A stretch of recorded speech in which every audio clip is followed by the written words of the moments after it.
L'attesa, i risultati, i commenti, le elezioni regionali in diretta su Antenna 3. La nostra emittente seguirà con una doppia edizione straordinaria il voto in Veneto, raccontando ora dopo ora lo spoglio delle schede. Dalle urne uscirà il nuovo governo regionale. Lunedì dalle 13:30, al termine della prima edizione di Antenna 3, inizierà la lunga diretta elettorale da studio con collegamenti dai seggi e dalle sedi delle forze politiche in campo.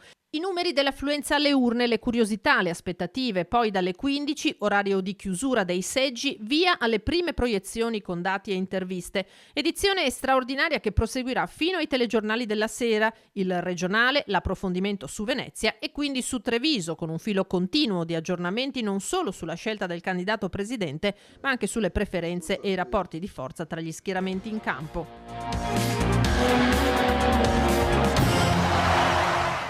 Ring, la trasmissione di attualità politica di Antenna 3 condotta dal vice direttore di Media Nord-Est Ferdinando Avarino, partirà in anticipo subito dopo il telegiornale di Treviso alle 20:10. Dando il via a una lunga serata di dati, reazioni e riflessioni sulle scelte degli elettori veneti e la composizione del nuovo Consiglio regionale. L'indomani, martedì, nuova edizione straordinaria a partire dalle 9, quando ormai il responso delle urne sarà sedimentato e la discussione si sposterà sul nuovo presidente e la futura squadra di giunta.